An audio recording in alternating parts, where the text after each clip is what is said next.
Hi class, we're going to read chapter 5 today of Tales of a Fourth Grade Nothing by Judy Blume, and the title of this chapter is The Birthday Bash. And in your journal today, it says, which of these things did Peter not do to help out at Fudge's birthday party? And then there's 3 choices. 1, demonstrate how to dance with a balloon. 2, show the guests his turtle. And 3, clean up the puddle on the floor. And you need to answer in a complete sentence which one of those things that Peter did not do to help out at Fudge's birthday party. So get your paper and pencil out and do some jotting while you listen today. All right. The birthday bash. I got used to the way Fudge looked without his top front teeth. He looked like a very small first grader. Dr. Brown, our dentist, said he'd have to wait until he was 6 or 7 to get his grown-up teeth. I started calling him Fang because when he smiles, all you see are the top 2 side teeth next to the big space. So it looks like he has fangs. My mother didn't like that. I want you to stop calling him Fang, she told me. What should I call him? I asked. Farley Drexel? Just plain Fudge will be fine, my mother said. What's wrong with Farley Drexel? I asked. How come you named him that if you don't like it? I like it fine, my mother said, but right now we call him Fudge, not Farley, not Drexel, and not Fang. What's wrong with Fang? I asked. I think it sounds neat. Fang is an insult. Oh, come on, Mom. He doesn't even know what a fang is. But I know, Peter, and I don't like it. Okay. I promised never to call my brother Fang again. But secretly, whenever I look at him, I think it. My brother, Fang Hatcher. Nobody can stop me from thinking. My mind is my own. Fudge is going to be 3 years old. My mother said he should have a birthday party with some of his friends.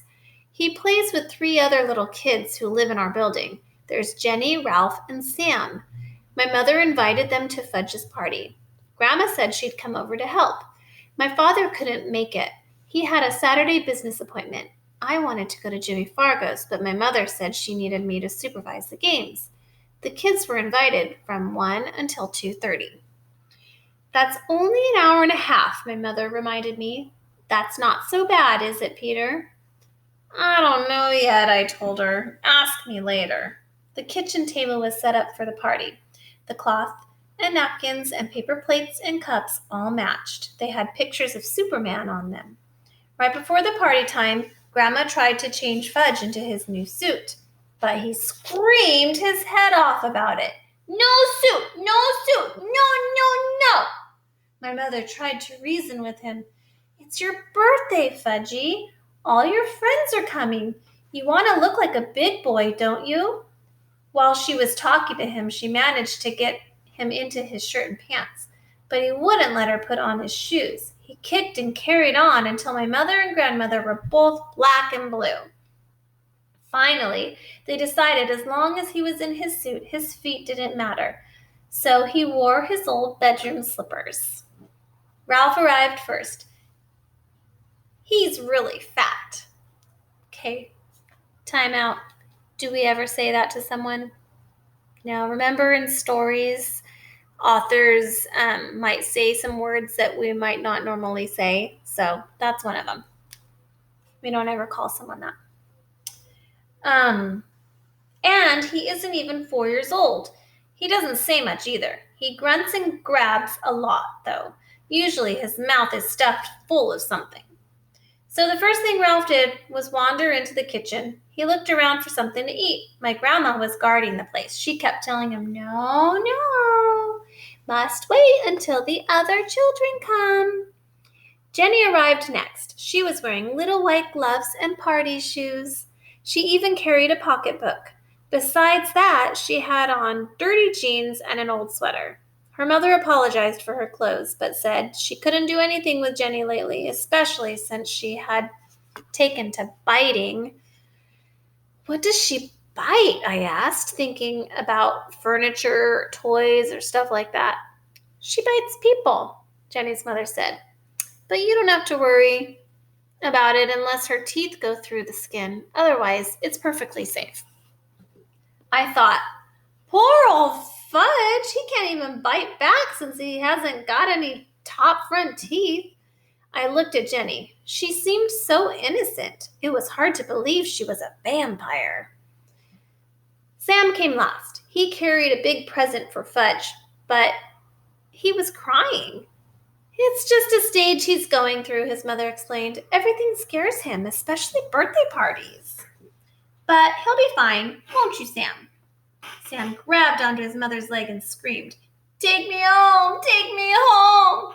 Somehow, Sam's mother untangled herself from Sam's grip and left. So at 1:05, we were ready to begin. We had an eater, a biter, and a crier. I thought that 2:30 would never come. I also thought my mother was slightly crazy for dreaming up the party in the first place. Doesn't Fudge have any normal friends? I whispered. There's nothing wrong with Fudge's friends, my mother whispered back. All small children are like that. Grandma got them seated around the kitchen table. She put a party hat on each kid's head. Sam screamed, "Get it off! Get it off!" But the others wore their hats and didn't complain. My mother snapped a picture of them with her new camera. Then Grandma turned off the lights, and my mother lit the candles on Fudge's cake. It had chocolate frosting and big yellow roses. I led the singing of Happy Birthday. My mother carried the cake across the kitchen to the party table and set it down in front of Fudge. Sam cried, "Too dark, too dark," so Grandma had to turn on the kitchen lights before Fudge blew out his candles. When he was finished blowing, he reached out and grabbed a rose off his cake. He shoved it into his mouth. "Oh, Fudge," my mother said, "look what you did." But Grandma said, "It's his birthday. He can do whatever he wants."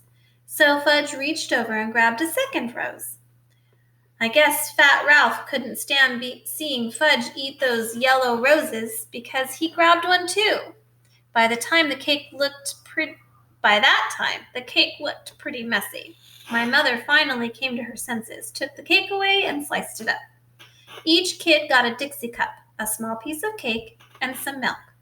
But Jenny hollered, "Where's my rose? Want one too?" Because her slice of birthday cake didn't happen to have one. My mother explained that the roses were only decorations and there weren't enough to go around. Jenny seemed to accept that. But when Grandma stood over to help her open her Dixie, Jenny bit her on the hand. "She bit me," Grandma cried. "Did it break the skin?" my mother asked. "No, I don't think so," Grandma said, checking. "Good, then it's nothing to worry about," my mother told her. Grandma went into the bathroom to put some medicine on it right away. She wasn't taking any chances. Ralph was the first one to finish his food.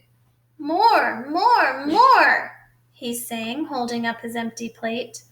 "I don't think you should give him any more," I whispered to my mother. "Look how fat he is now." "Oh, Peter, this is a party. Let him eat what he wants." "Okay," I said. "Why should I care how fat he gets?" My mother served Ralph a second piece of cake. He threw up right after he finished it. Me and Grandma took the kids into the living room while my mother cleaned up the mess.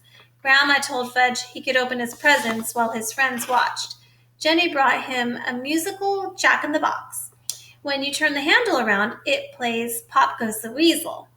When you reach the part of the song about Pop, the top opens and a funny clown jumps up. Fudge loved it. He clapped his hands and laughed and laughed.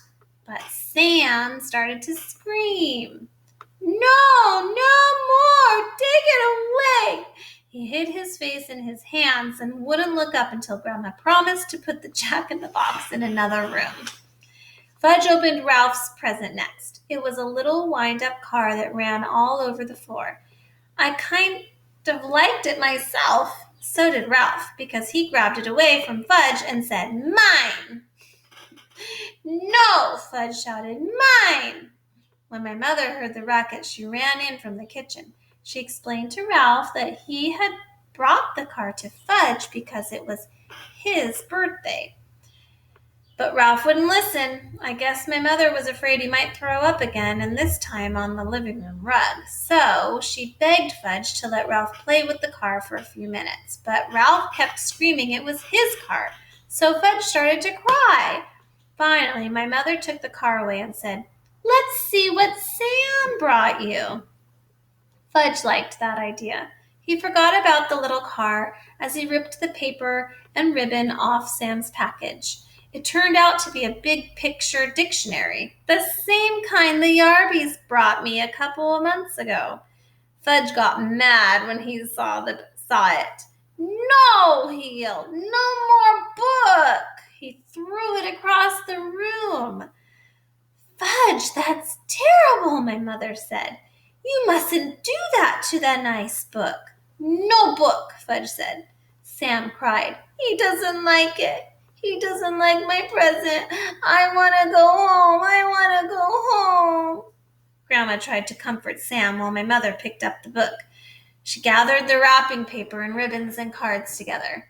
Fudge didn't even look at any of the birthday cards. Oh well, he can't read, so I guess it doesn't make any difference. "Peter," my mother said, "let's start the games now. Quick." I checked the time. I hoped the party was almost over. But no, it was only 1:30. Still an hour to go. I went into my room where I had blown up a lot of balloons. My mother has this party book, and it says 3-year-olds like to dance around with balloons. When I got back to the living room, Mom started the record player, and I handed each kid a balloon. But they just stood there looking at me. I thought, either the guy who wrote that party book is crazy, or I am. "Show them how, Peter," my mother said. "Take a balloon and demonstrate." I felt like one of the world's great living fools dancing around with a balloon, but it worked. As soon as the kids saw me doing it, they started dancing too. And the more they danced, the more they liked it. Until Jenny's balloon popped. That nearly scared Sam right out of his mind. He started yelling and crying. Fortunately, I had blown up 24 balloons. I was hoping they'd dance around the rest of the afternoon. Fudge got the idea of jumping up and down on the furniture. The others liked that too. So instead of dancing with their balloons, that's what they did. And soon they were running from room to room, yelling and laughing and having a great time. Then the doorbell rang. It was Mrs. Rudder. She lives in the apartment right under us. She wanted to know what was going on. She said it sounded like her ceiling was about to crash in on her any second. My mother explained that Fudge was having a little birthday party, and wouldn't she like to stay for a piece of cake? Sometimes my mother is really clever. So Grandma entertained Mrs. Rudder in the kitchen while Fudge and his buddies jumped up and down on his new bed. It was delivered this morning. Fudge hasn't even slept in it yet, so naturally when my mother found out what they were up to, she was mad. "Stop it right now," she said. "New bed, big boy," Fudge told her. Was he proud. "You won't have a new big boy bed for long if you don't stop jumping on it," my mother told him. "I know. Let's all sit down on the floor and hear a nice story." My mother selected a picture book from Fudge's bookshelf. "I heard that one," Jenny said when she saw the cover. "All right," my mother told her. "Let's hear this one." She held up another book. "I heard that one too," Jenny said. I think my mother was starting to lose her patience. But she chose a third book and said, "We'll all enjoy this one, even if we know it by heart. And if we do know it by heart, well, we can say it together." That's just what Jenny did, and when my mother skipped a page by mistake, Jenny was right there to remind her. If you ask me, my mother felt like biting Jenny by that time. When the story was over, it was 2:00 and Ralph was sound asleep on the floor. My mother told me to put him up on Fudge's new bed while she took the rest of the children back to the living room. I tried and tried, but I couldn't lift Ralph. He must weigh a ton. So I left him sleeping on Fudge's floor and closed the door so he wouldn't hear any noise. On my way back to the living room, I wished the others would fall asleep too. Peter, my mother suggested, why don't you show them Dribble? Mom, Dribble's my pet. You don't go around using a pet to entertain a bunch of little kids. Didn't my mother know that? Please, Peter, my mother said. We've still got half an hour, and I don't know what to do with them anymore. Dribble! Fudge hollered. Dribble, dribble, dribble, dribble!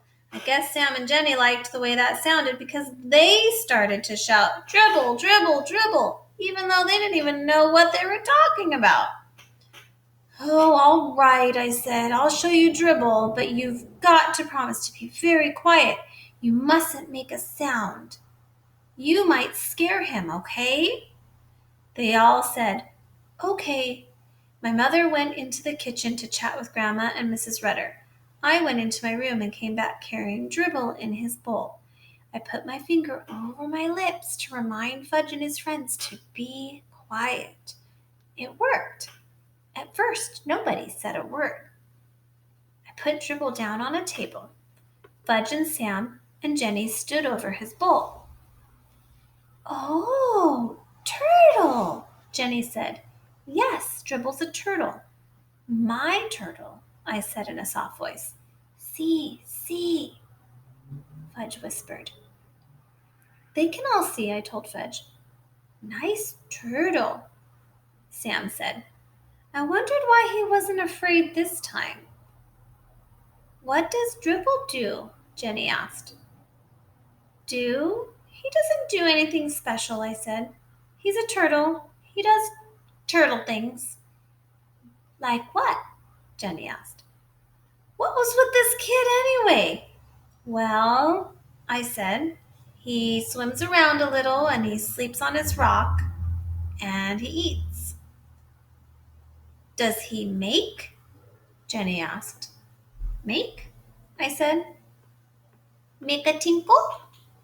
Oh, that. Well, sure, I guess so.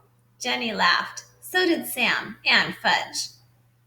I make tinkles too. Want to see? Jenny asked. No, I said. See, Fudge laughed, pointing at Jenny. Jenny had a big smile on her face. Next thing I knew, there was a puddle on the rug.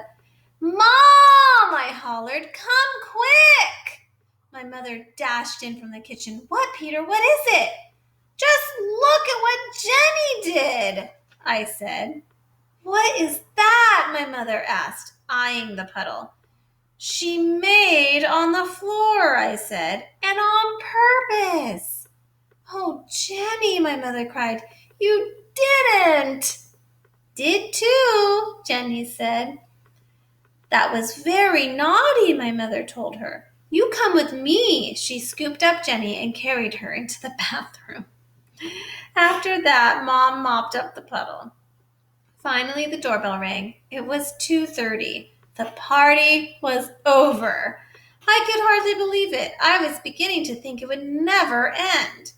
First, Ralph's mother came. She had to wake him up to get him out of the apartment. I guess even she couldn't carry him. Next, Jenny's mother came. Mom gave her Jenny's wet pants and a baggie. That was all she had to do. Jenny's mother was plenty embarrassed. Sam's mother came last, but he didn't want to go home. Now that he was used to us, I guess he liked us. He cried, more party, more! Another time, his mother said, dragging him out of our apartment by the arm. My mother flopped down in a chair. Grandma brought her 2 aspirins and a glass of water. Here, dear, she said. Maybe these will help. My mother swallowed the pills. She held her head. 3 is kind of young for a party, I told my mother. Peter Warren Hatcher, my mother began. Yes, I asked. You are absolutely right. I flopped down next to my mother. She put her arm around me. Then we both watched Fudge work his new Jack-in-the-Box. Later, when my father came home, he said, "How did Fudge's party go?" My mother and I looked at each other and we laughed. That's the end of chapter 5. Here's a picture of, do you know what scene it is? Yep, there's the puddle that sweet little Jenny made. Oh my gosh, that was a crazy party. All right, guys, oops, I think I'm frozen. Maybe I'm not. Anyway, I look forward to seeing your journal writings, and have a great weekend. We'll hear more next week. Bye.